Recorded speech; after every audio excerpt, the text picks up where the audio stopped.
It's the Cat, Rick and Brad Radio, the season finale. Now, Craig, you've been into this show, Rizzoli and Isles. Absolutely. On TNT. It's on tonight at 9 o'clock our time. And Angie Harmon, is she Rizzoli or Isles? Don't put me on the spot here.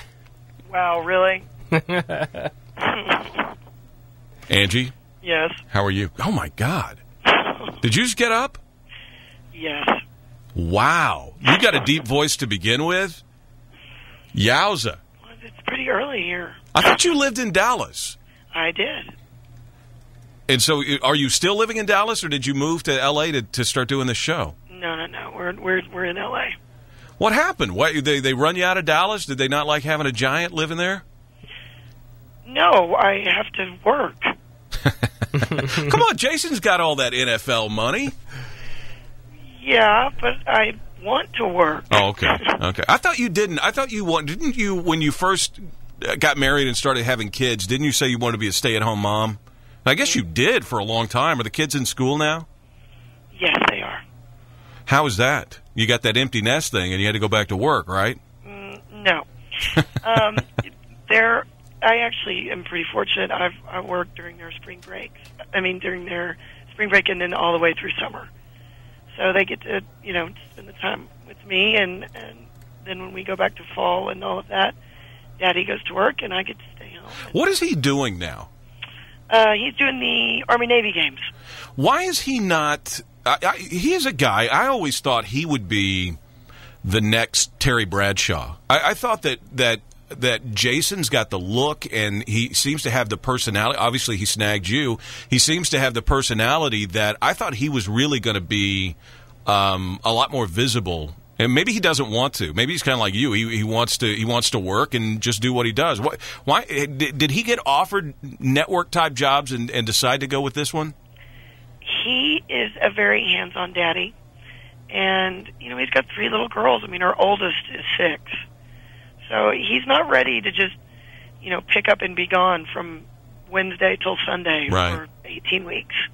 He's not ready for that yet, which I think is kind of sweet and fabulous. So was that part of the deal when you signed on to do this show, that the schedule worked so that you could work from spring break through the summer and you didn't have to miss being with the girls when school was happening? It just kind of worked out that way. Yeah. Yeah, it's. TNT is a great, great place to be as an actor. I work 5 months a year, and the rest of the time I get to be mommy. So, it's really been fantastic. And then, the fact that the show has taken off and people love it, that's just the added bonus. It's the icing on the cake. How do you like doing that Boston accent? Is that tough to get a hang of? To be very honest, I did a lot of research in Boston and with the homicide unit and with the people of Boston. My age group doesn't really have it. They only have it when they get hammered or when they get really angry. Right. That's the only time they have it. And it's so funny, watching some critics who are like, "Oh my God, the attempt at the Boston accent." And I'm like, "Oh my God, do your research. Go to Boston, check it out." Yeah, only certain people. Definitely, the older generations have it, but the younger generations. They don't really have it. You're right. You're right about that. Ben Affleck doesn't talk that way. No.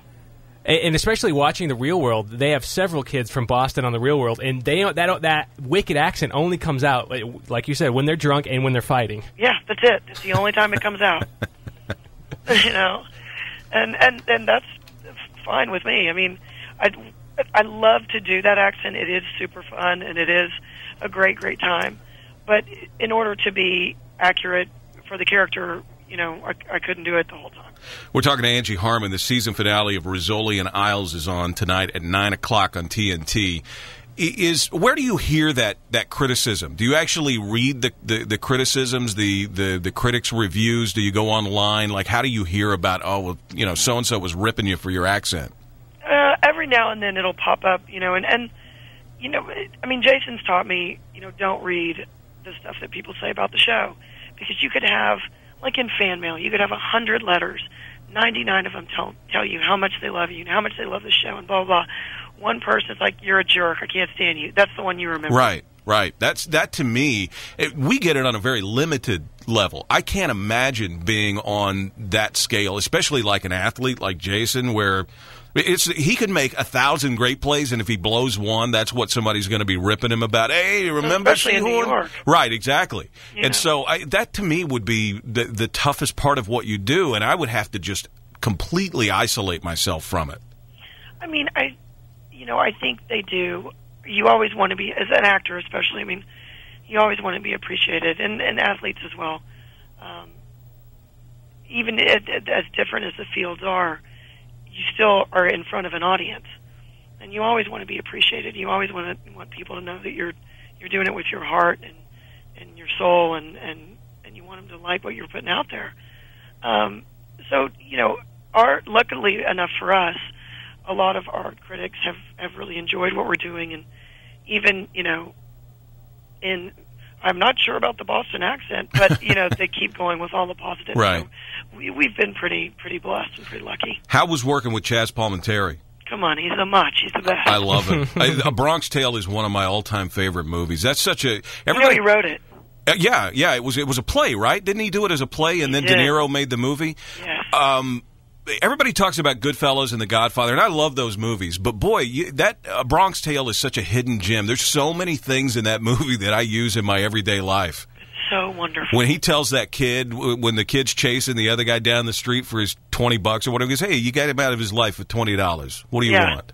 Or when he tells the guy, I just blanked on the other. There's so many lines in that movie. He's just great. I love the guy. He's so fun, and to have him play my father is just such a blessing. I mean, we go and have lunch together, and we sit and. Does he pay? Of course. Does he treat you like he's really your father, even when the cameras aren't rolling? Yes, he does. That's the way it should be. He's very gentlemanly, and he's very lovely, and Lorraine's the same way. I mean, I've admired and loved her for years. So, to be able to sit with the two of them and just, I kind of try not to say anything. I just listen to them talk. And it's so wonderful. Hey, what about the Law and Order? Did you kind of divorce yourself from Law and Order when you left, or did you still watch, and do you still keep up with it, and do you still feel kind of an investment in the Law and Order franchises? No, I mean, I did pretty much do that. When I left, I didn't really watch it. I mean, I didn't really have time. I'm working. I've got babies on the way, and now I've got 3 kids and a husband and football seasons and all that kind of stuff. I mean, I just didn't really have time. Well, I'm glad things are working out. I kept thinking at some point they're going to do a Law and Order, and Angie's going to show back up. They're going to bring her back. No, once you're gone, it's pretty difficult to go back. Well, it was. I loved you on there, and I've loved you in a lot of stuff. Everybody loves this show. Craig's been watching it all season, and if you haven't... Why you got to say that? You both haven't been watching? What have you been doing? That's right. Well, I got kids, and I've been pregnant, and football season's here now, Angie. Hey, what about... You know what? Then you're not even going to care about the surprise ending tonight. It's not going to do anything for you. But Craig... Yes. Now you and I are just going to talk. I can't wait. You have no idea what's coming at you tonight. It's so good.